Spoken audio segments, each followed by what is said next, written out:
Story time. So I want to share something that happened to us yesterday and actually this morning, and some thoughts in regards to that. So yesterday, I am washing laundry, and up until this point, we normally keep what's called our black tank, which has like poop in it, right? Always open so I can do laundry every day. Well, Dustin had closed it for some reasons, and I didn't realize that we had filled it up most of the way. And I'm walking into our back bedroom, and it smells awful. And I open up our bathroom door, and there's literally poop water coming up through the sink. Gross, right? It overflowed the sink. It's on the floor, and I'm running out, and I'm yelling for Jace because Jace is awesome. He always helps his dad. He's always out there doing anything that his dad is doing. He's always out there. And I'm yelling for him. I'm like, where's the lever? Where's the black tank lever? And he gets there. We get there.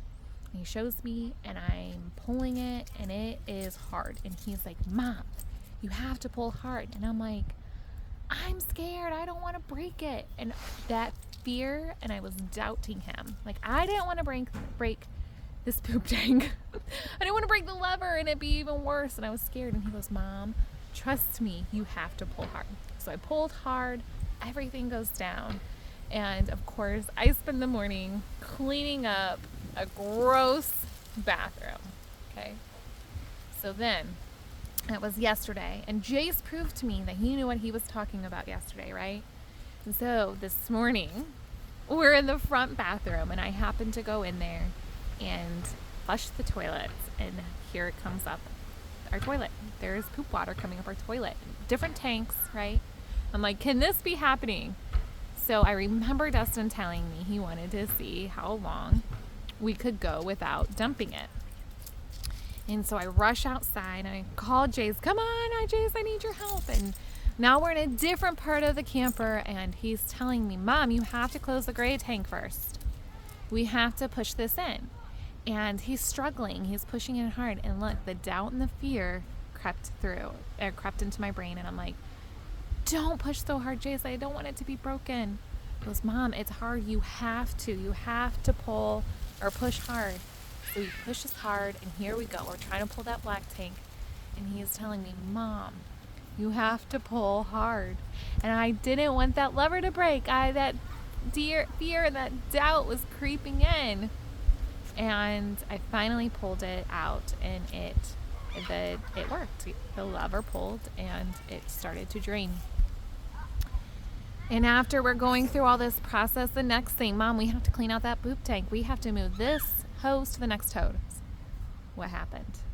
I don't think so, Jace. I think we need to call Dad. He's like, Mom, will you trust me?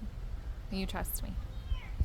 So he goes and he's helping me, and actually our neighbor came over to help and offer suggestions, and we get it all cleared up and fixed up, and everything is now running smoothly.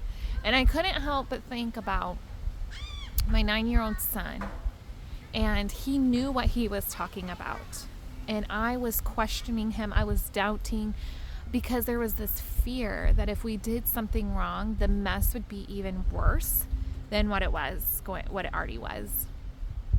And I couldn't help but think about how that can be with our relationship with Christ. We can pray, and we have these desires, and we bring it to Him, and we ask for His help. We ask for Him to guide us, and we can respond with fear, with hesitation, with disobedience, and reluctantly we can let it go and end up seeing what happens. And He proves to us every single time He has our best interest. He knows what He's doing. He loves us. He wants the best for us. And then the next time an uncertain situation comes up, we can doubt. We have that fear. And I want to tell you, fear is not from God. Fear is from Satan. But we always have the option to be obedient or be disobedient to Him.